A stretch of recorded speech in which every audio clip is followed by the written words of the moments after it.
ချင်းနေမှန်သဘောမပေါက်တာလူမိုက်ပဲအခုတည်းကပြေးစရာရှိပြေးထားလက်နက်ချစရာရှိချတာဒီစစ်ကောင်စီတက်လက်အောက်ကနေထွက်ပြီးတော့တော်လှန်ရေးတက်တွေနဲ့ပူးပေါင်းစရာရှိပူးပေါင်းမှုအတွက်ပြင်ဆင်တာအားလုံးပဲမင်္ဂလာပါကျွန်တော်ကိုပဒေတာပါကျွန်တော်ပြီးခဲ့တဲ့2ရက်ကတော့တခြားအလုပ်လေးတွေနည်းနည်းရှုပ်နေရတဲ့ဗီဒီယိုတွေမရိုက်ဖြစ်ဘူးအခုဒီနေ့ကတော့ဒီဦးကျောက်တောင်ရဲ့ဒေါ်လာ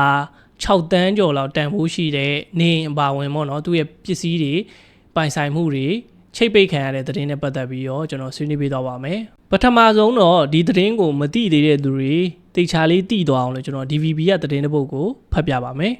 သတင်းကတော့နေအိမ်နဲ့ပိုင်ဆိုင်မှုများချိတ်ပိတ်ခံရသည့်အပေါ်တဲ့ခရိုနီတထေးဦးကျောက်တောင်တုံ့ပြန်တဲ့နေအိမ်နဲ့ပိုင်ဆိုင်မှုတွေချိတ်ပိတ်ခံရတာဖြစ်တင်ဖြစ်ထိုက်တာဖြစ်လို့အပြစ်မတင်ဘူးလို့နေအိမ်ချိတ်ပိတ်ခံလိုက်ရတဲ့ရခိုင်ခရိုနီတထေးအဖြစ်လူသိများတဲ့ဦးကျောက်တောင်ကပြန်လဲတုံ့ပြန်ပြောပါတယ်ပြောရမယ်ဆိုရင်ဒါတော်တော်လေးကိုတရားတစ်ပတ်နဲ့အညီပေါ့နော်ကျင့်ကြံနေထိုင်တဲ့လူလို့တောင်ပြောလို့ရတယ်ဒီနေအိမ်တွေချိတ်ပိတ်ခံရတာတော့သူအပြစ်မတင်ပါဘူးပေါ့ကဲတော့ဒီသတင်းကိုဆက်ပြီးတော့ကြည့်လိုက်အောင်အာရခတ်တပ်တော်အေးထိန်းချုပ်ထားတဲ့ရခိုင်ကမြို့နယ်တွေမှာတဲ့စစ်ကောင်းဆောင်မင်းအောင်လှိုင်သားပိုင်ဆိုင်တဲ့ဟိုတယ်ပါဝင်စစ်တပ်အတိုင်းဝိုင်းနဲ့နှီးစပ်တဲ့ခရိုနီတထေးကြီးတွေရဲ့ဟိုတယ်တွေနေအိမ်တွေပိုင်ဆိုင်မှုတွေကိုအေးကတရားဝင်စာကပ်ပြီးအခုလာထဲမှာပဲချိတ်ပိတ်သိမ်းဆည်းလိုက်ပါတယ်အေကချိတ်ပိတ်သိမ်းဆည်းလိုက်တဲ့အထက်မှာငပလီမှာရှိတဲ့စစ်ကောင်းဆောင်ရဲ့တားဖြစ်သူအောင်ပြေးစုံပိုင်ဆိုင်တဲ့အမာတာဟိုတယ်တွေနဲ့စေအုပ်စုနဲ့ဆက်ဆက်တဲ့ဟိုတယ်တွေလည်းပါဝင်ပါတယ်။ဒါအပြင်ခရိုနီတထေးကြီးလို့လူသိများတဲ့ဦးကျောက်တောင်ရဲ့နေအိမ်တွေပိုင်ဆိုင်မှုတွေအပါအဝင်စေအုပ်စုနဲ့နှီးစပ်တဲ့သူတွေရဲ့ပိုင်ဆိုင်မှုတွေနေအိမ်ယာနဲ့ချီကိုအာရခပြည်သူအစိုးရပိုင်အဆောက်အုံတွေဖြစ်သိမ်းပိုက်လိုက်တာဖြစ်ပါတယ်။အဲ့ဒီတဲကတဦးဖြစ်တဲ့အသက်68နှစ်ရှိပြီဖြစ်တဲ့ဦးကျောက်တောင်ဟာသူ့အသက်18နှစ်လောက်ကတည်းကရခိုင်ပြည်နယ်မှာစီးပွားရေးလုပ်တာလို့ပြောပါတယ်။တောင်ကုန်းမြို့မှာရှိတဲ့နေလာသစ္စာကုမ္ပဏီထာဝရအောင်မြေကုမ္ပဏီဂုံဒနာတင်မောချင်းဘင်္ဂလားဒေ့ရှ်ကုန်သွယ်ရေးတင်မောတွေနဲ့တစ်လုပ်ငန်းအပါအဝင်အခြားစီးပွားရေးလုပ်ငန်းများစွာကိုလည်းပိုင်ဆိုင်ထားသူတစ်ယောက်ဖြစ်ပါတယ်။ပိတ်သိမ်းခံလိုက်ရတဲ့နေအိမ်နဲ့ပိုင်ဆိုင်မှုစုစုပေါင်းတန်ဖိုးဒေါ်လာ9 သန်းဖိုးလောက်ရှိနိုင်တယ်လို့ပြောဆိုပြီးအခုလိုဖြစ်သွားတာဟာဖြစ်တင်ဖြစ်တိုက်တဲ့လုပ်ရတာဖြစ်တယ်လို့ခရိုနီတထေးကြီးဦးကျောက်တောင်ကပြောပါတယ်။ဒီမှာ DVB မှာရေးထားဒေါ်လာ9 သန်းကျော်လို့ပြောတယ်။နောက်ထပ်သတင်းတစ်ပုဒ်မှာကျတော့ဒေါ်လာ3 သန်းကျော်လို့ပြောတယ်။နောက်ထပ်သတင်းတစ်ပုဒ်မှာကျဒေါ်လာ6 သန်းကျော်လို့ပြောတယ်ဘယ်ဟာအတိအကျလဲဆိုတော့ဦးကျောက်တောင်ကိုယ်တိုင်ပဲသိလိမ့်မယ်ဒါမှမဟုတ်သူအာမခံနေထားတာလို့ရော်ကြီးပူရခြင်းလို့ပြောနေရလားတော့မသိဘူးဒါပေမဲ့ကျွန်တော်အမြင်ရပြောရမယ်ဆိုအာမခံကုမ္ပဏီတွေဒီလိုမျိုးကိစ္စတွေကိုရော်ကြီးပေးမှာတော့မဟုတ်ဘူးအဲ့တော့ပိုင်ဆိုင်မှုကဒေါ်လာဘယ်နှသန်းလဲဆိုတာအတိအကျတော့သတင်းတွေအမျိုးမျိုးကွဲပြားနေဒါပေမဲ့တကယ်ချိတ်ပိတ်ခံလာရတော့အမှန်တကယ်ပါအဲ့တော့ကျွန်တော်သတင်းကိုဆက်ဖတ်လိုက်အောင်လိုင်းပေါ်တက်မှပဲတဲ့ကျွန်တော်တို့ပိုင်ဆိုင်မှုတွေကိုသိမ်းပိုက်ထားတယ်ဆိုတာပဲသိတာပါတဲ့ကျွန်တော်တို့ကအစိုးရအသစ်တက်လာသမျှဒီလိုကြီးပဲခံခဲ့ရတယ်ကျွန်တော်ကဘယ်နိုင်ငံရေးနဲ့မှလည်းမပတ်သက်ဘူးကျွန်တော်အလုပ်ကိုကျွန်တော်လုပ်တယ်သို့တော့ကျွန်တော်တို့ကိုတက်လာတဲ့အစိုးရတိုင်းကကျွန်တော်တို့နဲ့လာပူးပေါင်းတယ်ဘာလို့ဆိုကျွန်တော်တို့ကကိုယ့်ဒေတာကိုဖွံ့ဖြိုးအောင်ကိုယ့်အိတ်ထဲကစိုက်ပြီးနှီးမျိုးစုံနဲ့ဖွံ့ဖြိုးအောင်လုပ်တဲ့သူတွေဒါဖြစ်တာကြောင့်သူတို့ကကျွန်တော်တို့နဲ့ပူးပေါင်းပြီးတော့ဒေတာဖွံ့ဖြိုးအောင်လုပ်စေချင်တယ်ဒါပါပဲအဲ့တော့ဒီဟာကိုစစ်တပ်နဲ့ပေါင်းနေဆိုပြီးတော့ကျွန်တော်တို့အကြောင်းကိုမသိတဲ့အစိုးရအသစ်တွေကိုကြကျွန်တော်တို့ကိုမကြိုက်တဲ့သူတွေကသွားပြောတာဖြစ်ပါလိမ့်မယ်ဘယ်သူကမှအပြစ်မတင်နေပါဘူးဖြစ်တင်ဖြစ်တိုက်တာဖြစ်သွားတယ်လို့ပဲယုံကြည်ပါတယ်သူ့စကားကိုနော်နားထောင်ကြည့်လိုက်သူကနိုင်ငံရေးနဲ့လည်းမပတ်သက်ဘူးဘယ်သူနဲ့မှလည်းမပတ်သက်ဘူးဒါပေမဲ့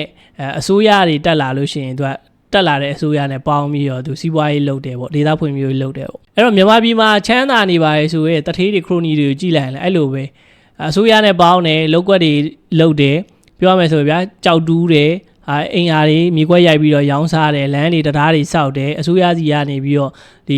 ီပါမစ်တွေယူပြီးတော့ဗောလေဟိုမှာ1 သန်းလောက်တန်တဲ့ project ကို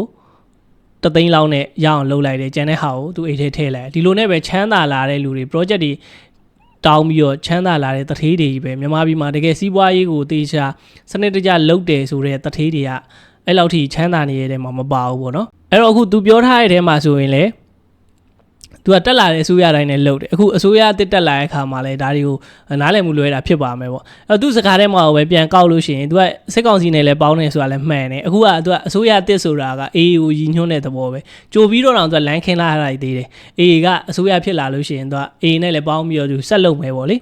ေစီးပွားရေးသမားတွေရောဒီလိုပဲသူကဘယ်သူတက်လာသိရမလားသူတို့စီးပွားရေးအဆင်ပြေပြီးတော့အဲ့တော့အခုဒီလိုမျိုးချိတ်ပိတ်ခံလိုက်ရအဲ့တော့နားကာပါအောင်ကျွန်တော်ဒီသတင်းကိုဆက်ဖတ်ပြမယ်စေအုပ်စုပိုင်ဆိုင်မှုတွေနဲ့ဆက်ဆက်နေတဲ့တန်တွဲမြို့နယ်ငပလီကမ်းခြေကဟိုတယ်တွေနဲ့နေအိမ်100ကျော်ချိတ်ပိတ်ခံထားရတယ်လို့တောင်ကုန်းမြို့မှာလည်းနေအိမ်30လုံးထပ်မံနဲ့ A ကချိတ်ပိတ်သိမ်းဆည်းထားပါတယ်။ဘူးတီတောင်နဲ့မောင်တော်မြို့တွေမှာလည်း ARSA, ISO စတဲ့မွတ်စလင်လက်နက်ကိုင်ကောင်းဆောင်တွေစစ်ကောင်စီနဲ့ဆက်ဆက်တဲ့နေအိမ်တွေ90ထပ်မံနဲ့ချိတ်ပိတ်ခံထားရပါတယ်။ ဒေတာတွင်စစ်ဆောင်ကူညီပေးနေသူဆရာဝင်းဟောင်းကဗိုလ်ချုပ်ထွန်းမြတ်နိုင်ပြောသွားတဲ့စကားတစ်ခုရှိပါတယ်ရန်သူနဲ့ပေါင်းသွားပြီဆိုလို့ရှိရင်ကိုရိုဘက်ကလည်းပြပြသားသားလှုံ့ဆော်ရမှာပေါ့ဆိုတဲ့စကားတစ်ခုပြောလို့ရှိပါတယ်အိမ်တွေကိုချိတ်ပိတ်တယ်ဆိုတာကရခိုင်တွေနေတဲ့အိမ်အာရခတက်တော်ရဲ့တော်လှန်ရေးကိုအနှောက်အယှက်မပေးတဲ့အိမ်တွေကိုဘာမှမလုပ်ဘူးရန်သူစစ်ကောင်စီနဲ့ပေါင်းသွားတဲ့သူတွေစစ်ကောင်စီရဲ့အလုပ်ကိုလုပ်တဲ့သူတွေကိုစစ်ကောင်စီအလိုတော်တွေရဲ့အိမ်တွေကိုချိတ်ပိတ်တာဖြစ်တဲ့အတွက်ဒါတော့အထွေထူးပြောစရာမလိုဘူးလို့ပြောပါတယ်အေကထုတ်ပြန်ထားတဲ့ချိတ်ပိတ်စာထဲမှာတော့အဲ့ဒီအိမ်ဒါမှမဟုတ်အဲ့ဒီအဆောက်အုံဟာအာရခပြည်သူတော်လှန်ရေးအစိုးရကိုစန့်ကျင်တဲ့အကြမ်းဖက်အဖွဲ့အစည်းလူပုဂ္ဂိုလ်တွေနဲ့ပတ်သက်ဆက်ဆက်နေတာကြောင့်အစိုးရပိုင်းဖြစ်တင်ဆက်သွားမှာဖြစ်တယ်လို့ရေးထားပါတယ်တတိထားမိလားတော့မသိဘူး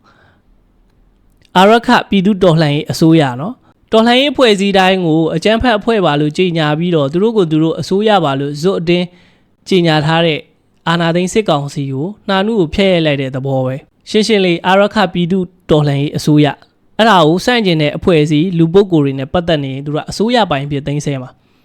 ရှင်းလာတော့မသိဘူးရခိုင်ပြည်နယ်မှာအာရခတက်တော် AA ရပဲအစိုးရဖြစ်တယ်ကျန်တဲ့စစ်ကောင်စီတို့ဘာလို့ညာတို့အားလုံးဟာအကြမ်းဖက်အဖွဲ့အစည်းဖြစ်သတ်မှတ်ထားတယ်ဆိုတဲ့သဘောပဲဒါအပြင်နဲ့ချိတ်ပိတ်တဲ့နေ့ကစပြီးကျူးကျော်တာရောင်းဝယ်တာနေထိုင်တာတွေမပြုတ်လို့ရကြောင်းတတိပေးထားပြီးမလိုက်နိုင်အေးယူမယ်လို့ပါရှိပါတယ်နေတွေချိတ်ပိတ်ခံရတဲ့ကိစ္စနဲ့ပတ်သက်ပြီး AA ဘက်ကတရားဝင်ထုတ်ပြောထားတာမရှိသေးသလို AA ရဲ့ပြောရေးဆိုခွင့်ရှိသူဥခိုင်ဒုက္ခကို DVB ကမေးမြန်းထားပေမဲ့ပြန်လည်ဖြေဆိုတာမရှိသေးပါဘူးတစ်ဖက်မှာလည်းအခုလိုမျိုး AA ရဲ့နေတွေချိတ်ပိတ်လှုပ်ဆောင်နေမှုအပေါ်မှာအထူးတတိထားဖို့လိုနေပြီးအကျိုးရှိနိုင်တယ်လို့အပြစ်လည်းဖြစ်နိုင်တယ်လို့သုံးသပ်မှုတွေလည်းရှိနေပါတယ်တဲ့ရခိုင်ဒီမိုကရေစီအဖွဲ့ချုပ်ပါတီ ALD မှဦးမျိုးကျော်ကနိုင်ငံရေးစီရေးမှာဒါမျိုးတွေကရှိပါတယ်ခေတ်အဆက်ဆက်မှာရန်သူနဲ့ပေါင်းပြီးနေတဲ့သူတွေအဖွဲ့အစည်းတွေရှိတယ်ဆိုရင်သူတို့ကတော့အခုလိုအချိန်ကာလမျိုးမှာတားဆီးဖြတ်တောက်ရတဲ့သဘောတဘာဝတော့ရှိပါတယ်အဲ့ဒီမှာတခုရှိတာကတကယ်ကိုရန်သူဘက်မှာရှိလားဆိုတဲ့ဟာမျိုးကိုတော့စီစစ်သိကြဖို့လိုပါတယ်အဲ့လိုမျိုးမဟုတ်ဘူးဆိုရင်တော့အကျိုးရှိနိုင်လို့အပြစ်လည်းဖြစ်တတ်တယ်ဒါကြောင့်ဥပဒေပိုင်းဆိုင်ရာအရေးယူတဲ့အခါမှာအထူးသတိထားဆောင်ရွက်ဖို့ကျွန်တော်အနေနဲ့ပြောလိုတယ်လို့အကြံပြုပါတယ်ရခိုင်ပြည်နယ်မှာ18မြို့နယ်ရှိရတဲ့မှာ14မြို့နယ်ကိုA ကထိန်းချုပ်ထားတယ်အုပ်ချုပ်ရေးဖော်ဆောင်နေတယ်စစ်ကောင်စီကတော့စစ်တွေကြောက်ဖြူနဲ့မန်အောင်3မြို့နယ်ကိုပဲသူတို့အုပ်ချုပ်နိုင်တော့တာဖြစ်ပါတယ်ဒီအခုဟာကိုလာကြည့်တဲ့တဲမှာလည်းဒီစစ်တပ်ကလူတွေစစ်တပ်ကိုထောက်ခံနေတဲ့လူတွေစစ်တပ်ကိုဘောမနေတဲ့လူတွေပါမှာပဲအဲ့ဒီဟာကြရင်ကျွန်တော်သိအောင်ပြောချင်တယ်သတင်းတွေကိုနည်းနည်းပါရှာဖတ်အောင်တော့ဒီသတင်းတွေကဂျင်းတွေမဟုတ်ဘူးသိလားကျန်တဲ့2မြို့နယ်မှာလည်းအခုတိုက်ပွဲတွေစတယ်အဲ့2မြို့နယ်ဆိုတာစစ်တွေနဲ့ကြောက်ဖြူမှာကစီမံကိန်းဆောင်ရှိတယ်စစ်တွေကမြို့တော်ဖြစ်တယ်အဲ့ဒါကြောင့်မို့နောက်ဆုံးမှသူကနေပြီးတော့ထိုးစစ်ဆင်တာဖြစ်တယ်အဲ့2မျိုးကိုလည်းအခုဘလို့လာအောင်လဲဆိုတာစောင့်ကြည့်ဖို့ကောင်းတယ်ကျွန်တော်ဟိုနေ့ရဲ့ဗီဒီယိုတစ်ခုမှာတော်လှန်တက်တွေကထိန်းချုပ်တာမျိုးပေါင်း90ကျော်ရှိတယ်အဲ့မျိုးပေါင်း90ကျော်ကဘာတွေလဲဘယ်ဘလို့သိမ်းလိုက်တာလဲတကယ်ဒီလူတွေသတင်းလဲမဖတ်သတင်းလဲမကြည့်မြောက်ဝတီနဲ့ဇုံမင်းထုံးပြောတာကိုပဲအတီမှတ်နေတာလားမသိဘူးဒါမှမဟုတ်လို့ရှိရင်ဒီလိုမျိုးစစ်တပ် Telegram Channel တွေကနေဟိုကလင်းအောင်အစာကောက်ဗဒတ်ဗနက်ကောင်သေးဘလို့ဘာဖြစ်ဆိုတဲ့အဲ့လိုသတင်းတွေလောက်ဝင်နေတိုင်းကြည့်နေလားဒါမှမဟုတ်လို့ရှိရင်လေတကယ်သတင်းအမှန်ကိုသိရတဲ့နဲ့လက်မခံနိုင်ဖြစ်နေတာလားဒါမှမဟုတ်လို့ရှိရင်လေတာမန်မသိသေးတဲ့ပြည်သူတွေမယုံကြည်အောင်လို့ပေါ့နော်ဒါကြီးကအမှန်မဟုတ်ပါဘူးလို့လိုက်ပြီးတော့ဝါဒလိုက်ဖြန့်နေရတာမသိဘူးပြီးရင်အဲ့ဒီမြို့90ကျော်ဆိုတာလေကျွန်တော်ဘယ်ဒေသဘယ်မြို့တွေလဲဆိုတာကျွန်တော်ဒီမှာပြောပြပေးသွားမယ်အဲ့တော့ဒါကတော့နေနဲ့ပိုင်ဆိုင်မှုတွေချိတ်ပိတ်ခံလိုက်ရတောင်ကုန်းမြို့ကရခိုင်ခရိုနီဦးကြောက်တောင်ရဲ့အကြောင်းပေါ့ဦးကြောက်တောင်ပြောရမယ်ဆိုရင်သူကရခိုင်မှာအတော်လဲချမ်းသာတယ်လို့အတော်လေးလဲဩဇာကြီးတဲ့ပုံစံမှာရှိရယ်စစ်တပ်ထိပ်ပိုင်းခေါင်းဆောင်အနေနဲ့ရင်းနှီးတယ်လို့မျိုးပဲ AA ကခေါင်းဆောင်အနေနဲ့လည်းရင်းနှီးတဲ့ပုံစံမျိုးမှာရှိတယ်ဒီလိုဘာကြောင့်ပြောရလဲဆိုတော့ပြီးခဲ့တဲ့2022ခုနှစ်မေလ6ရက်နေ့တုန်းက AC ဦးစီးချုပ်ဗိုလ်ချုပ်ထွန်းမြတ်နိုင်ကနေပြီးတော့ဒီအန်းရဲ့တိုင်းမှုပေါ့လေနဘခရဲ့တိုင်းမှုထင်လက်ဦးကိုသူက Twitter ကနေပြီးတော့သူသတိပေးထားတာရှိအဲ့ဒါဘာလဲဆိုတော့ကိုထင်လက်ဦးတဲ့တိတ်လျှောက်မလုံးနဲ့အာယုံနောက်နေပြီးတဲ့ငိမ့်ငိမ့်ဘာညာတောက်ယူဆိုင်နေမှာမဟုတ်မင်းနေတဲ့နေရာထိတက်ကြိတ်ပလိုက်မှာနော်တဲ့သူ Twitter မှာရေးတာထင်လက်ဦးဆိုတာအဲ့တုန်းကတိုင်းမှုပေါ့လေအဲ့တော့ဒီ AAC ဦးစီးချုပ်ကအဲ့တုန်းကငိမ့်ငိမ့်ဘာလဲတောက်ယူဆိုင်နေမှာမဟုတ်မင်းတို့နေရာထိတက်ကြိတ်မယ်ဆိုပြီးတော့သူ2022ခုနှစ်တော့ကျင်းခဲ့တဲ့အချိန်တုန်းကအဲ့ဒီမှာဒီရခိုင်ရဲ့မီဒီယာတစ်ခုကနေပြီးတော့ဒီဟာနဲ့ပတ်သက်ပြီးတော့သူ့ရဲ့အမြင်ကိုရေးထားတာရှိအဲ့ဒီထဲမှာဦးကြောက်တောင်ကပါနေတယ်ကျွန်တော်အဲ့သတင်းလေးကိုအရင်ဖတ်ပြလိုက်မယ်ကြောက်တောင်ကြီးအတွက်တဲ့ကိုထင်လက်ဦးကိုတက်ကြိတ်ဖို့ရာတဲ့မဖြစ်နိုင်ပါတဲ့သူကစောင်းပါရှင်အုံးဖေတဲ့မြို့တကြီးတဲ့ရခိုင်ပြည်သူအစိုးရရခိုင်အမျိုးသားအဖွဲ့ချုပ်ရခိုင်တပ်တော် AA တို့ဆိုတာရခိုင်ပြည်ကနေအာရဂန်ပြည်သူအများစုတို့၏တစိတ်တဝမ်းနဲ့ထောက်ခံရာယုံကြည်ကိုးစားရာအုပ်ဆောင်အဖွဲ့အစည်းတွေလို့မြမပြည်သူများအနေနဲ့မှတ်ယူနိုင်တယ်တဲ့မြေပြင်မှာရခိုင်ဆို AA ပါတဲ့ သို့တော့ရခိုင်တမျိုးသားလုံးကိုကဲ့ညမှာကိုဖန်တီးနိုင်မှုအပတ်တကုတ်လှုပ်ဆောင်ရာတွင်ဖော်ပြပါအုပ်ဆောင်အဖွဲ့အစည်း ULA/AA နှင့်ရခိုင်နိုင်ငံရေးပါတီများရခိုင်နိုင်ငံရေးသမားတို့ချို့ဟာလမ်းစဉ်မတူကြောင်းဤဆောင်ပါမှာအကြမ်းဖျင်းအနေနဲ့စာရေးသူကထောက်ပြသွားမှာဖြစ်ပါတယ်။အကြမ်းဖက်မြန်မာစစ်တပ်၏2021ဖေဖော်ဝါရီအာဏာသိမ်းပွဲနောက်ပိုင်းမြန်မာစစ်တပ်ကဖွဲ့စည်းတည်ထောင်လိုက်သည့်နိုင်ငံတော်စီမံအုပ်ချုပ်ရေးကောင်စီတွင်ရခိုင်မျိုးသားပါတီ ANP အကြီးအကဲတဦးဖြစ်သူဒေါ်အေးနုစိန်ဟာမြန်မာဗမာစစ်တပ်၏စစ်ကောင်စီအဖွဲ့ဝင်ဖြစ်အရေးပါသည့်ယာရုရခံရရှိထားသည်ထို့အတူရခိုင်ဦးဆောင်ပါတီ AFPE ဥက္ကဋ္ဌဒေါက်တာအေးမောင်ကလည်းအာဏာသိမ်းမြန်မာစစ်တပ်၏နိုင်ငံရေးနှင့်မူဝါဒများသည့်မှန်ကန်ကြောင်းအာဏာသိမ်းစစ်ကောင်ဆောင်၏တိုင်းရင်းသားများပေါ်လုပ်ရက်နှင့်လက်တလောငြိမ်းချမ်းရေးဖိတ်ခေါ်မှုများထောက်ခံကြောင်းသတင်းမီဒီယာများအကြိမ်ဖန်များစွာထုတ်ဖော်ပြောကြားထားသည်ရခိုင်တပ်တော်၏ဒေသတွင်အရက်ဖက်အုပ်ချုပ်ရေးပြည်ပင်ကားစ ULA/AA စွမ်းဆောင်ရေးကြောင့်ကာလကြာရှည်စွာပြည်ပခအသွင်ဖြစ်နေသည့်ဒေသတွင်လူမျိုးဘာသာမတူသူများကြားချစ်ကြည်ရင်းနှီးလာမှုအပြန်အလှန်ထိတွေ့လာမှုများကိုမနာလိုမရှုစိမ့်ဖြစ်ရခိုင်ပြည်သူများလိုလားတောင်းတနေသည့်ကိုကံကြမ္မာကိုဖန်တီးခွင့်ရရှိရေးကိုမပေးလိုခြင်းများကြောင့်အာဏာသိမ်းမြန်မာစစ်တပ်ဟာရခိုင်အခြေစိုက်မဟုတ်သည့်တမ99ကလောအခြေစိုက်တမ2နဲ့ဖန်အခြေစိုက်စသည့်မြန်မာစစ်ဘက်တရင်တပ်ဖွဲ့များကိုရခိုင်ပြည်အတွင်းသို့ခေါ်သွင်းလာကလက်နက်အင်အားအပြည့်စုံဖြင့်အင်အားချက်ထွင်ခြေကုပ်ယူမှုများရှိနေခဲ့သည်ကြောက်ဖြူမျိုးနဲ့တန်စစ်မြစ်အတွင်းရင်ငုတ်သင်္ဘောမောင်းနှင်ပြသမှုအပါအဝင်ရခိုင်ပြည်တွင်းကလူမျိုးဘာသာအစုံ၏လေးစားအထွတ်မြတ်ထားရာမဟာမုနီရုပ်ပွားမြတ်ကြီးရှေ့တွင်ပင်စစ်အခြေစိုက်စခန်းတစ်ပွဲဘန်ကာများပြုလုပ်ပြီးအာရကန်ပြည်သူတို့ဟာချင်းချောက်လျက်ရှိနေသည်လွန်ခဲ့သည့်မေလ6ရက်နေ့ကရခိုင်တပ်တော်စီဦးစီးချုပ်ဗိုလ်ချုပ်ထွန်းမြတ်နိုင်ကကိုထင်လက်ဦးတိတ်လျှောက်မလုံးနဲ့အာယုံနောက်နေပြီးမင်းနေတဲ့နေရာထိတက်ကြိတ်ပလိုက်မယ်ဆိုတာကတကယ်တော့ကြောက်တောင်ကြီးခံနေသည်ထာဝရအောင်မြေအုပ်စုကုမ္ပဏီဥက္ကဋ္ဌကြောက်ဖြူစည်းပွားရေးဆောင်စီမံကိန်းအကြီးအကဲနေလာသစ္စာဆောက်လုပ်ရေးကုမ္ပဏီပိုင်ရှင်ကြီးဖြစ်တဲ့ဦးကြောက်တောင်ကိုမကြော်လွှားနိုင်တာလားဒါမှမဟုတ်ကြောက်တောင်ကြီးရဲ့ဒုတဲ့ဟာတိတ်ကိုကြီးမှလွန်းနေတာလားဆိုတာစောင့်ကြည့်ပေးရအောင်ပြီ2021မြန်မာစစ်တပ်အာဏာသိမ်းပြီးနောက်ဦးကြောက်တောင်၏တကူဩဇာအလွန်ကြီးထွားလာတာလူတိုင်းအသိပင်ဖြစ်သည်ရခိုင်တမျိုးသားလုံး၏ဗိုလ်ချုပ်ထွန်းမြတ်နိုင်ကမြန်မာဗိုလ်ချုပ်ထင်လက်ဦးကိုရာဇသံပေးပြီးသည့်မေလ6ရက်နေ့နောက်ပိုင်းတွင်တပြိုင်နက်ဦးကြောက်တောင်ဟာမြန်မာစစ်ဗိုလ်ချုပ်ထင်လက်ဦးအနီးပါတွင်နေ့စဉ်နဲ့မျှလိုက်ပါနေတာကိုစစ်တပ်သတင်းထုတ်ပြန်ရေးမီဒီယာများ၏သတင်းများတွင်အထင်ရှားတွေ့မြင်နိုင်မည်တောင်ကုတ်အန်းကိုခရိုင်စစ်တိုးချဲ့မှုအပါအဝင်ထိုဒေသတွင်ရှိရခိုင်ပြည်သူတို့ထောက်ခံရာ ULA/AA အမာခံများကိုပိတ်ဆို့ရှာဖွေမှုကြီးရွာများကိုရိတ်ခတ်ကန့်သတ်မှုအပါအဝင်ဦးကြောက်တောင်ကြီးကြီးဆိုးရာရခိုင်တောင်ပိုင်းတွင် ULA/AA လွှမ်းမိုးလို့မရနိုင်ဘူးရာနီလန်မျိုးစုံဖြင့်လှုံ့ဆော်နိုင်ခြင်းအားအချက်လက်များအရစာရှုသူများပင်သိနိုင်ပေသည်အချို့ဆိုရသောအကြမ်းဖက်မြန်မာစစ်တပ်၏လက်ဝေခံရခိုင်ပြည်နယ်စစ်ကောင်စီဝန်ကြီးချုပ်အနောက်ပိုင်းတိုင်းစစ်ဌာနချုပ်တိုင်းမှုဗိုလ်ချုပ်ထင်လက်ဦးတို့နှင့်ရခိုင်ပြည်တွင်မြန်မာစစ်တပ်၏ဖြန့်ကျက်ထားနိုင်မှုများသည်ကြောက်တောင်ကြီးအမိန့်ပယောဂများပါဝင်နေသည်မှာငြင်းမရနိုင်ပါဒါကြောင့်ကြောက်တောင်ကြီးအတွက်ကိုထင်လက်ဦးကိုတက်ကြိတ်ဖို့ရာမဖြစ်နိုင်ပါဆိုသည်တမိုင်းမတွင်ရဖို့ရခိုင်ပြည်သူများအနေနဲ့မြန်မာစစ်တပ်နှင့်ပေါင်းသင်းနေသည့်မြန်မာစစ်တပ်အကျိုးစီးပွားကိုလိုလားနေသည့်ရခိုင်ပြည်သူအစိုးရရခိုင်တပ်တော် AA လမ်းစဉ်ကိုသွေဖယ်သည့်ရခိုင်နိုင်ငံရေးသမားများရခိုင်စီးပွားရေးသမားများမြန်မာစစ်တပ်ထောက်ခံသူရခိုင်များအားပြပြသားသားစန့်ကျင်ကန့်ကွက်ဖို့ရလိုကြောင်းမြန်မာစစ်တပ်ကြုံမဖြစ်ဖို့ ULA/AA ကိုအားပေးစို့ဟူ၍နှိုးဆော်တိုက်တွန်းလိုက်ရပါသည်ရခိုင်ပြည်သူများအနေနဲ့ရခိုင်တလန်တွေကိုမရှင်းလင်းပဲရခိတလမ်းစဉ်ဖော်ဆောင်ဖို့ရမဖြစ်နိုင်ပါရခိုင်ပြည်သူများကြောက်တောင်ကိုကြောက်နေရသည့်အခြေအနေဆိုကရုံထွက်ဖို့ရအပူတပြင်းလိုပြီးတဲ့အဲ့ဒါကပြောရမယ်ဆိုရင်ဒီဗိုလ်ချုပ်ထင်လက်ဦးပေါ့နော်အဲ့ဒီအချိန်ကတိုင်းမှုပေါ့အခုကသူမှုစရာတိုင်းရမရှိတော့အေးရသိမ့်ပလိုက်ကြိတ်ပလိုက်အဲ့ဒီတုန်းကဦးကြောက်တောင်နဲ့ဒီထင်လက်ဦးတို့ကရင်းနှီးတဲ့ဆက်ဆံရေးရှိတယ်ပြီးတော့သူတို့တွေပူးပေါင်းပြီးတော့ပေါ့နော်ရခိုင်ပြည်နယ်တွင်းမှာဖြန့်ကျက်ထားတယ်အေးကိုအုပ်ချုပ်လို့မရအောင်လုပ်နေတယ်ဆိုတဲ့ဟာကိုထောက်ပြထားအဲ့တော့ဒီဦးကြောက်တောင်ကဒီစစ်တပ်နဲ့ပတ်သက်နေတယ်စစ်တပ်ရဲ့လက်ဝေခံဖြစ်ခဲ့တယ်ဆိုတာကိုအထင်ရှားတွေ့ရတယ်ပေါ့နော်အခုတော့သူ့ရဲ့ပိုင်ဆိုင်မှုတွေလည်းသိမ်းခံလိုက်ရပါပြီအေးကဆုံးမလိုက်လို့အထိနာသွားတာဦးကြောက်တောင်တယောက်တည်းတော့မဟုတ်နေဘူးပြောရမယ်ဆိုရင်ဒီငပလီကန်းကြီးမှာလည်းဒီစစ်တပ်ဘက်ကခရိုနီတွေခုနသတင်းထဲမှာဆိုပါတယ်မင်းအောင်လိုင်သားပိုင်တဲ့ဒီလိုမျိုးလုပ်ငန်းတွေပါသေးတယ်အဲ့ဒါအပြင်ဟိုဒီကွာမှာဆိုလဲစီမံကိန်းတစ်ခုဖော်ဆောင်နေရရှိတယ်ငပလီမှာဆိုလဲစီမံကိန်းတစ်ခုဖော်ဆောင်နေရရှိတယ်အဲ့စီမံကိန်းတွေအကုန်လုံးကလည်းအခုကပြောရမယ်ဆိုတာအေးကခွင့်ပြုတော့မှလုပ်လို့ရမယ့်ပုံစံလိုမျိုးဖြစ်နေတယ်အေးကလည်းသူ့ဒေတာအတွက်အကျိုးမရှိဘူးဆိုတော့သူကလောက်ခိုင်းမှာမဟုတ်ဘူးအဲ့တော့အေးကလောက်ခိုင်းတဲ့ထောင်ဒီခရိုနီတွေက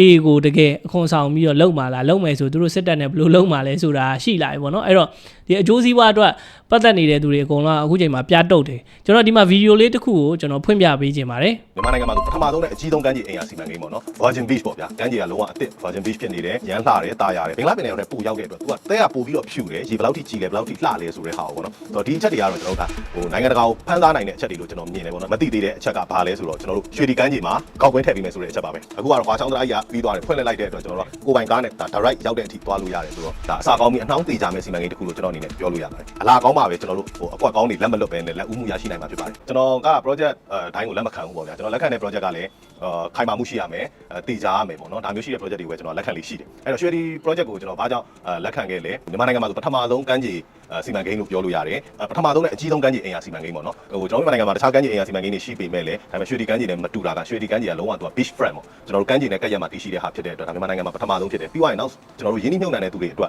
အရေးကြီးဆုံးချက်ကဘာလဲဆိုတော့ကျွန်တော်တို့ပိုင်ဆိုင်မှုခိုင်မာမှုပေါ့ဒီပိုင်ဆိုင်မှုခိုင်မာမှုမှာလည်းကျွန်တော်တို့စစ်ဆေးတဲ့အချိန်မှာတော်တော်လေးပြည့်စုံနေတာကိုကျွန်တော်အနေနဲ့တွေ့ရတယ် Virgin Beach ပေါ့ဗျာကမ်းခြေကလုံးဝအစ်စ် Virgin Beach ဖြစ်နေတယ်အရန်လှတယ်တာရတယ်ဒါဝယ်တဲ့သူတွေအနေနဲ့နောက်တစ်ချိန်မှာဒါတေချာပေါက်အကျိုးအမြတ်တွေရလာနိုင်တဲ့ project တစ်ခုလို့ကျွန်တော်ယုံကြည်တဲ့အတွက်ကျွန်တော်အဲ့ဒါကြောင့်ဒီ project လေးကိုကျွန်တော်ချပြပေးခဲ့တာဖြစ်ပါတယ်ကဲသိရတဲ့အတိုင်းပဲအခုဟာတော့အခုဆိုရင်တော့ဒီကွာမျိုးရဲ့စီမံကိန်းကြီးကလည်းအခုဆိုရင်လစ်ပြီပေါ့နော်အဲ့လိုပဲငပလီမှာလည်းဒီရုရှားနဲ့ MOU ရေးထိုးပြီးတော့လုပ်နေတဲ့စီမံကိန်းတွေရှိတယ်လို့သိထားရတယ်ဒီဟာတွေကိုတော့ဒီနေရာမှာကျွန်တော်အကျယ်တဝန်းတော့မဆွေးနွေးတော့ဘူးအဲ့ဒီ project တွေအားလုံးကလည်းအခုကဒါ AA ကထိန်းချုပ်လိုက်ပြီပေါ့နော်ဒီနေရာမှာကျွန်တော်တို့ဘယ်ဟာကိုသွားတတိရလဲဆိုတော့ဦးသိန်းဝေပေါ့လေဦးသိန်းဝေဆိုတာဒီယူမရဲ့Yoma Strategic Holding ရဲ့ဥက္ကဋ္ဌလို့ပြောရမှာပေါ့ဒီဦးသိန်းဝေပေါ့ search ban လို့လည်းလူသိများ Yoma တို့ပြီးလို့ရှိရင်ဒီ Wave Money တို့လုပ်တဲ့သူအဲ့လူကကျွန်တော်စိတ်ထဲ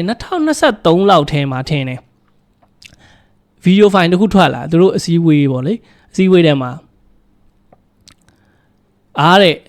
ဒီလိုမျိုးတော်လှန်ရေးတပ်တွေကဟိုနေရာကိုတိုက်နေပြီဒီနေရာကိုတိုက်နေပြီဖြစ်တော့တယ်ကျွန်တော်တို့လုပ်ငန်းတွေစိုးရိမ်နေရပြီလားမျက်ခုံးလှုပ်နေရပြီလားဆိုပြီးတော့ကျွန်တော်တယောက်ကလာမေးတယ်ကျွန်တော်ပြောလိုက်တယ်အဲ့ဒီဖွဲ့တွေနေပြီးတော့ရောက်ပြီလားမရောက်သေးဘူးအေးမရောက်သေးလို့ရှိရင်ငါတို့စိတ်ပူစရာမရှိဘူးပေါ့သူအဲ့လိုမျိုးဟာပေါ့သူအတိအကျတော့မဟုတ်ကျွန်တော်ဒီမှာအဲ့ဒီဗီဒီယိုဖိုင်ကိုရှာတွေ့လို့ရှိရင်ကျွန်တော်ဒီဗီဒီယိုထဲမှာတစ်ခါလေးဖွင့်ပြလိုက်ပါမယ်ဒါလည်းပကြမီတော့အမင်းပွဲတစ်ခုပါကလေးတယောက်က negative တွေပဲပြောတယ် negative ပဲပြောတယ်သူကဘယ်မှာစစ်တိုက်နေဘယ်မှာစစ်တိုက်နေဘယ်မှာချနေတော့အငါမေးလေဟေးဒီလူတွေနေပြည်တော်သွားသိမှုစိတ်ရှိလားအမရှိနေပြည်တော်စိတ်ဝင်စားအဲ့ဒါဆိုမစိတ်ကြည်နာပြီနေပြည်တော်မစိတ်ဝင်စားလို့ရှိရင်ငါတိုက်ရမရှိဘူးနေဒေတာမှာမတိုက်တော့ဟာလူတိုင်းကနေပြည်တော်မဲ့နေဆိုတော့အဲ့တော့လည်းလောက်ရောက်ပါအဲ့သူပြောချင်တာဗျာတော်လှန်ရေးဘယ်နေရာမှာပဲဘာပဲဖြစ်နေဖြစ်နေငါတို့နဲ့မဆိုင်ဘူးငါတို့အကျိုးစီးပွားအောင်မထိသေးရင်ငါတို့က easy ပဲဆိုရယ်လူမျိုးပေါ့နော်အဲစီးပွားရေးသမားတွေတော်တော်များများအဲ့လိုတွေပဲခရိုနီတွေဆိုပူဆိုးတာပေါ့ဗျာအခုတော့ပထမအဦးဆုံးအနေနဲ့ပေါ့နော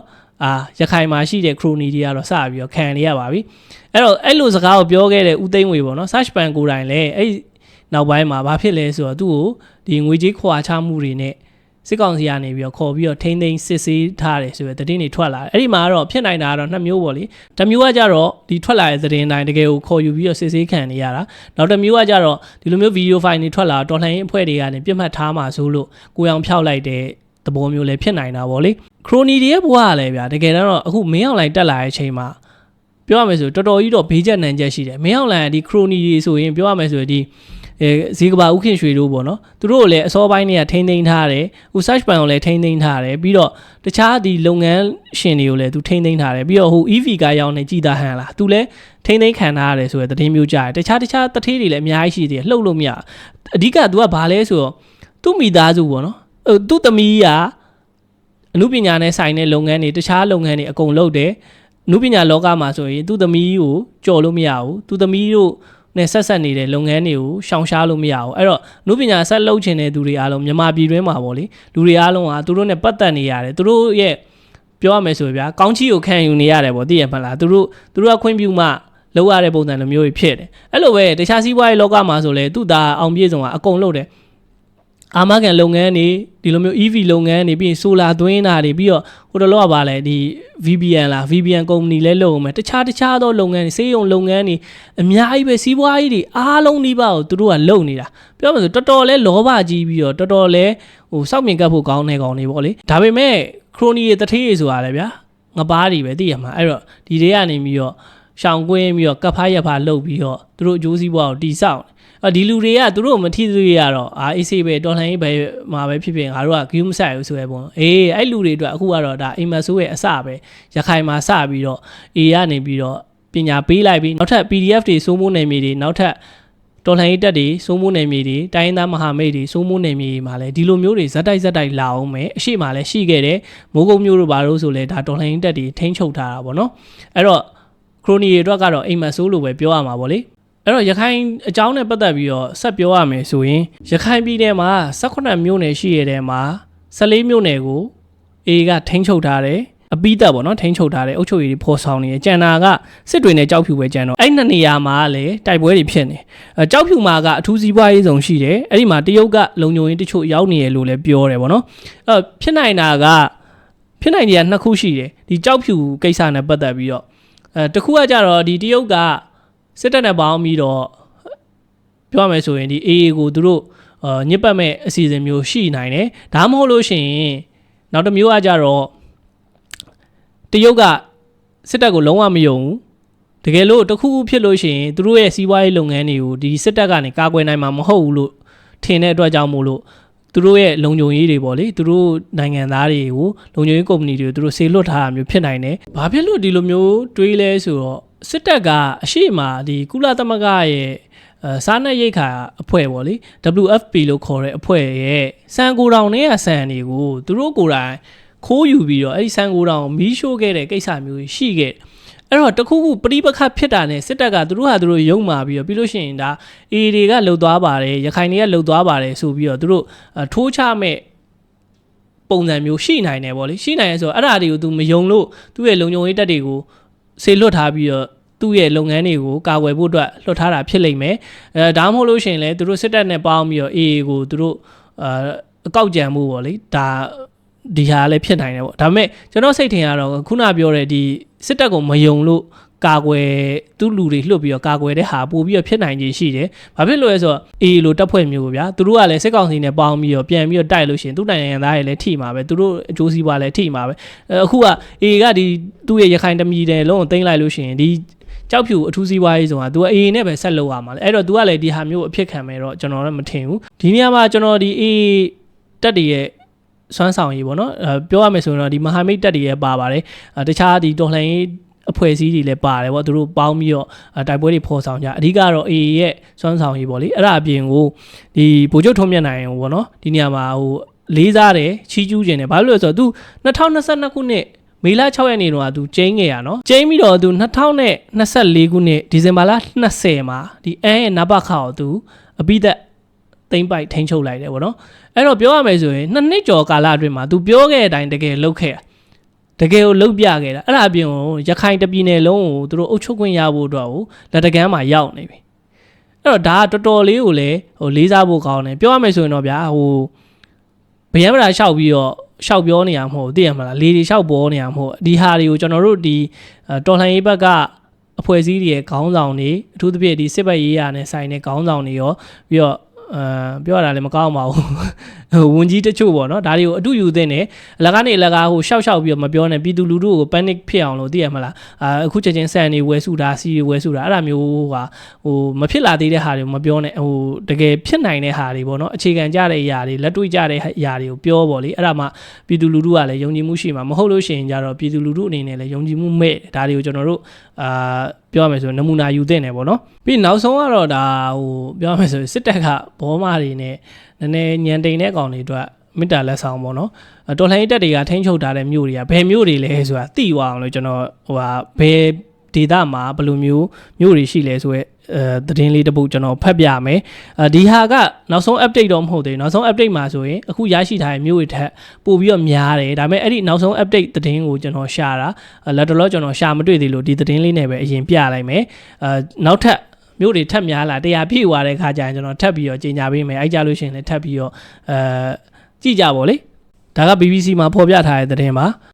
မြန်မာမှာတဲ့စစ်တပ်ကအာဏာသိမ်းမှု4နှစ်တိတိပြည့်ချိန်မှာတော့တိုင်းရင်းသားနဲ့တော်လှန်ရေးလက်နက်ကင်တပ်တွေသိမ်းပိုက်ထားတဲ့မြို့အရေအတွက်က90အထိရှိလာတာကို BBC ရဲ့စာရင်းပြုစုချက်တွေအရတွေ့ရပါတယ်မြို့အများစုဟာကိုကန်တပ် MNDAA တောင်တပ်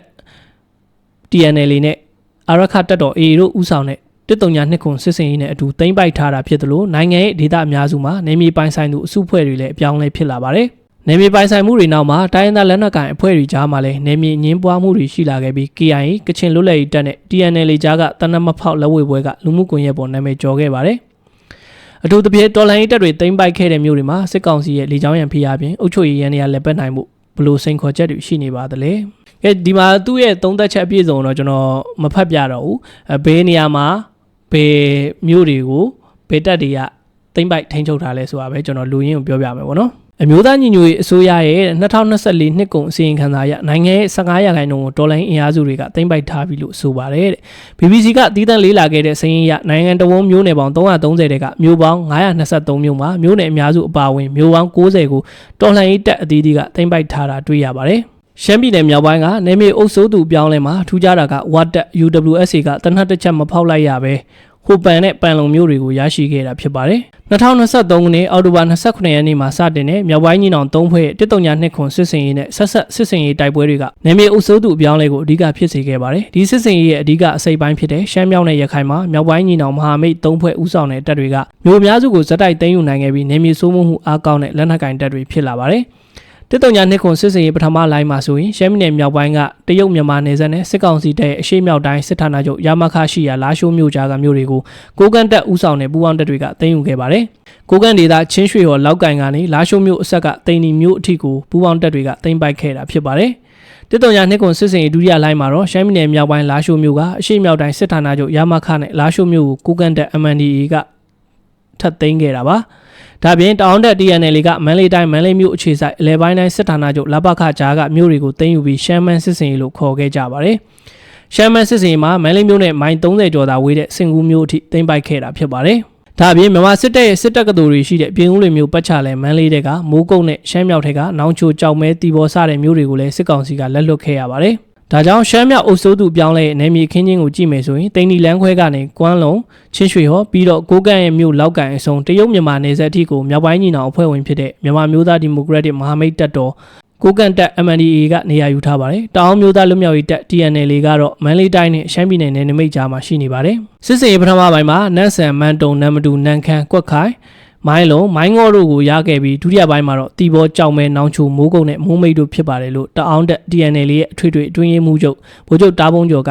BBC ကိုပြောပါတယ်။အဲ့ဒီကကွက်ခိုင်နန်းဖက်ကနန်းခမ်းဘက်မှာ TNL ဒါမကကချင်လွတ်လပ်ရေးတပ်မတော် KIA ပါရှိနေပါတယ်။ဒီခင်းချင်းဟာအလဲပိုင်းတိုင်းစစ်ဌာနချုပ်လပခကနေမြောက်ပိုင်းကလက်လွတ်ဆုံးရှုံးခဲ့ရတဲ့နေမြေတွေစီကိုစစ်ကောင်စီတပ်တံပြန်မြေပြင်စစ်ကြောင်းမထိုးနိုင်အောင်တော်လှန်ရေးတပ်တွေကဗျူဟာမြောက်အသီးသီးနေရာယူထားတဲ့သဘောလေးဖြစ်ပါတယ်။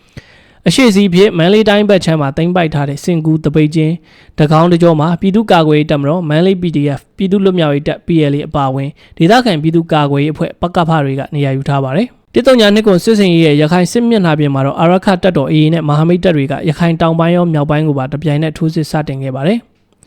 18မြို့နယ်ရှိတဲ့ရခိုင်မှာမြို့ပေါင်း26မြို့ရှိပါတယ်။အာရခတပ်တော်က14မြို့နယ်ဖြစ်တဲ့ပုံနာကျွန်းပေါက်တော်ရသိတောင်မောင်တော်ဘူးတီတောင်ရန်ပြေအန်းတောင်ကုတ်တန်ရွယ်ကွမြောက်ဦးကြောက်တော်မင်းပြမြေပုံမြို့နယ်တို့ကိုသိမ်းပိုက်ထားတာကြောင့်အဲ့ဒီတဲကမြို့ပေါင်း22မြို့ကိုသိမ်းပိုက်ထားပြီးဖြစ်ပါတယ်။ဒါကြောင့်ရခိုင်တကြောလုံးမှာစစ်တွေကြောက်ဖြူနဲ့မန်အောင်မှာသာစစ်ကောင်စီတပ်တွေကြန့်ရှိပါတော့တယ်။ AA ကရခိုင်နဲ့နယ်နိမိတ်ထိစပ်နေတဲ့ချင်းပြည်နယ်ပလက်ဝမြို့နယ်တွေကပလက်ဝနဲ့စာမီးမြို့တို့ကိုလည်း2024ခုနှစ်ကတည်းကထိန်းချုပ်ထားပါသေးတယ်။တစ်တုံညာနှစ်ခုစစ်စင်ရေးနဲ့တူဆက်ဆက်တိုက်ပွဲတွေလည်း2023နဲ့2024ခုနှစ်တွေမှာဖြစ်ခဲ့ပြီးကချင်ချင်းနဲ့စကိုင်းတို့မှာအများဆုံးတွေ့ရပါတယ်။ချင်းပြည်နယ်မှာဆိုရင်ချင်းပြည်နယ်ကောင်ဆယ် CC နဲ့ချင်းညီနောင် CB တို့ကအသီးသီးသိမ်းပိုက်ထားတဲ့မြို့73မြို့ရှိပါတယ်။ကြည်ခါတွန်းဆန်ဝေဘူးလရီခေါ်ဒါမတူဘီလွိုင်းလင်းဘီရေစွာကံပလက်ကျင်တွေမကွီးအိမ်နူမင်းတက်နှာရိန်စုခခွားတို့ဖြစ်ပါတယ်ကချင်လွတ်လပ်ရေးတပ်မတော် KIA ရှိနေတဲ့နိုင်ငံမြောက်ပိုင်းမှာလည်းစစ်တပ်အာဏာသိမ်းထားတဲ့၄နှစ်အတွင်းနယ်မြေပိုင်ဆိုးမှုတွေအပြောင်းလဲတွေဖြစ်ခဲ့ပါတယ်။မြန်မာစစ်တပ်လောက်မှာကာလရှည်ရှိခဲ့တဲ့ပြည်သူ့စစ်ဦးစခုံတိန်ရန်အုပ်ချုပ်ခဲ့တဲ့ကချင်အထူးဒေသ1တစ်ခုလုံးကို2024ခုနှစ်အောက်တိုဘာလနောက်ပိုင်းမှာသိမ်းယူခဲ့ပါတယ်။ကချင်ထဲမှာ KIA ကချီဖွေးပန်ဝါဆော့လော်ဆွမ်ဘရာဘွန်မန်စီမိုးမောင်လွယ်ကျဲဒေါ်ဖုံးရန်မြို့လှစင်ဘိုးကံပိုက်တီစတုံအင်ဂျန်တို့အပါအဝင်မြို့ပေါင်း73မြို့ကိုသိမ်းယူထားပါတယ်။ရှမ်းမြောက်ထဲကနံပါတ်ကမြို့ကိုလည်း KIA ကသိမ်းပိုက်ထားတာဖြစ်ပါတယ် ရှမ်းမြောက်ဘက်ကနံပါတ်ကမျိုးနဲ့ဖားကန့်ဘက်ကအနံ့ရာကြီးရွာတို့ကိုလည်းတိမ့်ပိုက်ထားပြီးတော့မှကျွန်တော်တို့ရဲ့အုပ်ချုပ်မှုရန်နေရာတွေခြားထားတာဖြစ်ပါတယ်လို့ KIA ပြန်ကြားရေးတာဝန်ခံဗိုလ်မှူးကြီးနော်ဘူးက BBC ကိုပြောပါတယ်အမျိုးသားညီညွတ်ရေးအစိုးရရဲ့ကာကွယ်ရေးဝန်ကြီးဌာနကတော့ KIA စီးအကြီးအကဲတွေကိုကဲတဲ့အမှတ်1စစ်ဒေသရဲ့ညွှန်ကြားမှုအောက်ကနေစကိုင်းတိုင်းတွေကမော်လူပင်လယ်ဘူးရွှေပြည်ခမ်းပတ်နဲ့မြို့သစ်မြို့တို့ကိုတိမ့်ပိုက်ထားပါတယ်နိုင်ငံရဲ့အရှေ့တောင်ပိုင်းဒေသတစ်ခုဖြစ်တဲ့ကယားကရင်နီပြည်နယ်မှာတော့တတိုင်းရင်တိုင်းရင်းသားလက်နက်ကင်တပ်တွေဖြစ်တဲ့ကရင်နီတပ်မတော် KA နဲ့အာဏာသိမ်းပြီးနောက်ပိုင်းပေါ်ပေါက်လာတဲ့ကရင်နီအမျိုးသားကာကွယ်ရေးတပ် KNDF အပါအဝင်မဟာမိတ်တပ်တွေကမြို့6မြို့ကိုသိမ်းပိုက်ထားပါတယ်။နမ်းမဲခုံဖရူဆိုမော်ချီရွာသစ်မဲဆဲနဲ့ရှားတော့ကသိမ်းထားပြီးပါပြီ။ဖားဆောင်ကနည်းနည်းစစ်ကောင်စီတပ်ကြံသေးတယ်။ဒီမော့ဆိုကတော့သူတို့စကန်နည်းနည်းကြံသေးတယ်။ဘောလခဲမှာတော့ဗျူဟာထားတာဆိုတော့လေတူလူကတော့စကန်ထဲမှာပဲနေတာပါလို့ကရင်နီတပ်မတော် KA စီရေးချုပ်ဗိုလ်မှူးကြီးဖုံးနိုင်ကပြောပါတယ်။နှစ်ပေါင်း30ကြာလက်လွတ်ခဲ့ရတဲ့ဌာနချုပ်မာနယ်ဘလော့ကိုပြန်လည်အရယူနိုင်ခဲ့တဲ့နိုင်ငံတောင်ပိုင်းကကရင်မျိုးသားအစည်းအရုံး KNU ကတော့ကရင်ပြည်နယ်ကြာရင်စိတ်ကြီးမြို့နယ်တွေကကြိုက်တုံမြို့ကိုတင်ထားပါတယ်။ဒါဟာတော်လိုင်းလက်နက်ကိုင်တပ်အသီးသီးကအလုံးစုံသိမ်းပိုက်ထားနိုင်တဲ့မြို့စင်းတွေဖြစ်ပြီးထိန်းချုပ်ထားတဲ့ဒေသတွေလည်းရှိပါသေးတယ်။အမျိုးသားညီညွတ်ရေးအစိုးရ NUG ရဲ့2024နှစ်ကုန်အစီရင်ခံစာအရနိုင်ငံတော်ဝန်ရဲ့29%ကိုထိန်းချုပ်ထားပြီလို့သိရပါတယ်။စကိုင်းတိုင်းတိုင်းလုံးကကြေးရွာအများပြားနဲ့မကွေးတိုင်းတွေကကြေးရွာတချို့ကို NUG ကထိန်းချုပ်ထားပါတယ်။ကရင်ပြည်နယ်တွေကမြို့ပေါ်မဟုတ်တဲ့ area အများပြားကိုကရင်မျိုးသားအစည်းအရုံး KNU ကထိန်းချုပ်ထားပြီးကရင်နီမှာဆိုရင်လည်းဒီမော့ဆိုမြို့နယ်အနောက်ချမ်းတကြောလုံးကတော်လှန်ရေးတပ်တွေစိုးမိုးနေပြီဖြစ်ပါတယ်။စစ်ကောင်စီအခြေစိုက်စခန်းပေါင်း180နီးပါးကိုဒေသအသီးသီးမှာရှိတဲ့တော်လှန်ရေးတပ်တွေကတိုက်ခိုက်သိမ်းပိုက်ခဲ့တယ်လို့မြန်မာမဟာဗျူဟာနဲ့မူဝါဒလေ့လာရေး Institute ISP မြန်မာရဲ့အလေးထားရမယ့်ညွှန်ပြမြေပုံစင်းမှာထည့်သွင်းဖော်ပြထားပါတယ်။အဲ့ဒီမှာရှမ်းနဲ့ရခိုင်မှာတိုင်းစစ်ဌာနချုပ်နှစ်ခုကို139နှစ်ခုစစ်စင်ရေးဒုတိယလိုင်းကာလအတွင်းစစ်ကောင်စီတပ်ကဆုံးရှုံးခဲ့ရပြီးအဲ့ဒီပြည်နယ်တွေမှာပဲခြေလင်းနဲ့ခြေမြန်တရင်အများစုအသိမ်းခံခဲ့ရပါတယ်။2024ခုနှစ်ဩဂတ်စ်လ3ရက်မှာအရှေ့မြောက်တိုင်းစစ်ဌာနချုပ်ရမခကိုကိုကန်တက် MNDAA လက်လွတ်ခဲ့ရပါတယ်။၄လအကြာဒီဇင်ဘာ20မှာတော့အန်ချီဆိုင်အနောက်ပိုင်းတိုင်းစစ်ဌာနချုပ်နပခကိုအာရခတပ်တော် AA ကတိုက်ခိုက်သိမ်းပိုက်ခဲ့ပါတယ်။စီးပွားရေးရလည်းအာဏာသိမ်း3နှစ်တာကာလအတွင်းမှာစစ်ကောင်စီအတွက်အမေရိကန်ဒေါ်လာ 9.48 ဘီလီယံရရှိခဲ့တဲ့နေဆက်ကုန်သွယ်ရေးဂိတ်တွေကိုလည်းလက်လွတ်ခဲ့ရတယ်လို့မြန်မာမဟာဗျူဟာနဲ့မူဝါဒလေ့လာရေး Institute ISP မြန်မာကဖော်ပြပါတယ်။အာဏာသိမ်း4နှစ်ပြည့်ချိန်မှာတရုတ်မြန်မာနယ်စပ်ဂိတ်19ဂိတ်ထဲမှာစစ်ကောင်စီထိန်းချုပ်ထားနိုင်တာမူဆယ်မျိုးကမန့်ဝင်ဂိတ်တစ်ခုသာကျန်တယ်လို့လည်းထောက်ပြထားပါတယ်။139နှစ်ကုန်စစ်စင်ရေးနဲ့ဆက်ဆက်တိုက်ပွဲတွေမှာပဲကချင်လွတ်လပ်ရေးတပ် KIA ကနယ်စပ်ဂိတ်9ဂိတ်ကိုကန်တက် MNDAA က9ဂိတ်တအောင်တက်TNL ကတကိတ်ထိန်းချုပ်ခဲ့တာဖြစ်ပါတယ်။ဝါပြည်သွေးစည်းညီညွတ်ရေးတပ်မတော် UWSA နဲ့အမျိုးသားဒီမိုကရေစီမဟာမိတ်တပ်မတော် NDA တို့ကအစောကတည်းကတရုတ်မြန်မာနယ်စပ်ဂိတ်9ဂိတ်ကိုထိန်းချုပ်ထားပါတယ်။နယ်နိမိတ်သတ်မှတ်ချက်အရကတော့စစ်ကောင်စီကနိုင်ငံမျိုးနယ်စုစုပေါင်းရဲ့တဝက်ကျော်ကိုတစိမ့်တစ်ပိုင်းဒါမှမဟုတ်အလုံးစုံမထိန်းချုပ်နိုင်တော့တာကို2024ခုနှစ်မှာကောက်ခံတဲ့သကောင်စင်းမှာထင်သာမြင်သာတွေ့နိုင်ပါတယ်။2024ခုနှစ်တကောင်စင်းရှေ့ပြေလူဦးရေစင်းထုတ်ပြန်ချက်အရဆိုရင်နိုင်ငံတော်မှာမြို့နယ်ပေါင်း330ရှိတဲ့တဲက145မြို့နယ်မှာသာရာနှုန်းပြည့်ကောက်ခံနိုင်ခဲ့တယ်လို့ဖော်ပြပါတယ်။တကောင်စင်းမကောက်ယူနိုင်တဲ့မြို့နယ်ပေါင်း58မြို့နယ်ရှိတယ်လို့လည်းတရားဝင်ဖော်ပြထားတာကြောင့်နယ်မြေထိန်းချုပ်မှုအပြောင်းအလဲကိုတွေ့နိုင်ပါတယ်။ဒီလောက်ဆိုရင်တော့သဘောပေါက်မယ်ထင်တယ်။အဲ့တော့အခြေအနေမှန်ကိုသဘောပေါက်ကြပါ။အခြေအနေမှန်ကိုသဘောမပေါက်တာလူမိုက်ပဲအခုတည်းကပြေးစရာရှိပြေးထားလက်နက်ချစရာရှိချတာဒီစစ်ကောင်စီတက်လက်အောက်ကနေထွက်ပြီးတော့တော်လှန်ရေးတပ်တွေနဲ့ပူးပေါင်းစရာရှိပူးပေါင်းမှုအတွက်ပြင်ဆင်တာအဲ့တော့ဒီနေရာမှာပြောချင်တာကလေဒီစစ်ကောင်စီရဲ့ဝါဒမိုင်းမိနေတဲ့ပြည်သူတွေရှိမယ်ဒီအကြောင်းရင်းမှန်ကိုမသိတဲ့တက်ထဲရသူတွေရှိမယ်ဒီလူတွေများဒီဗီဒီယိုကြည့်မိလို့ရှိရင်ကျွန်တော်အနေနဲ့စေတနာနဲ့အသိပေးတာဖြစ်ပါတယ်စစ်ကောင်စီကကြာရှုံးမှာပါဒါကိုသိတဲ့သူတွေကလည်းတချို့တွေကဗတ်ပြောင်းတာတွေလုပ်နေပြီတချို့တထေးတွေဆိုရင်တော်လှန်ရေးဘက်မှာယင်းနှိမ့်မြုံနှံတာရှိရဲတစ်ချိန်ကျရင်သူတို့ကဒါတွေကိုထုတ်ပြပြီးတော့ငါတို့တော်လှန်ရေးအတွက်ကိုလည်းကူပါတယ်ဆိုပြီးတော့ပြန်လဲထူထောင်ရေးမှာလည်းသူတို့ကနေရာဝင်ယူမဲ့သဘောမှာရှိရဲပေါ့နော်ဒီကိစ္စတွေလည်းရှိပါတယ်ပြီးတော့တခြားဒီတက်ထဲကနေပြီးတော့ဗတ်ပြောင်းခိုလုံတာတွေလည်းအများကြီးရှိနေတယ်ဒီစစ်တပ်ရဲ့ဝါဒမိုင်းကိုမိနေတဲ့ပြည်သူတွေပဲဖြစ်တက်ထဲရသူတွေပဲဖြစ်အချိန်မီပေါ့နော်အချိန်မီသေးတယ်အခုချိန်ကနည်းတော့နောက်ကျနေရဆိုပေမဲ့အချိန်မီသေးတယ်ဘယ်တော့မှဟိုကျွန်တော်တို့ကဒီအပြောင်းလဲကိုစတင်လိုက်တယ်ဆိုတာအခုစလို့ရှိရင်အခုအချိန်မီသေးရပေါ့နော်မပြောင်းလဲလိုက်တာမှဒုက္ခရှိတာပေါ့နော်အဲ့တော့အချိန်နေမှအောင်သဘောပေါက်ပြီးတော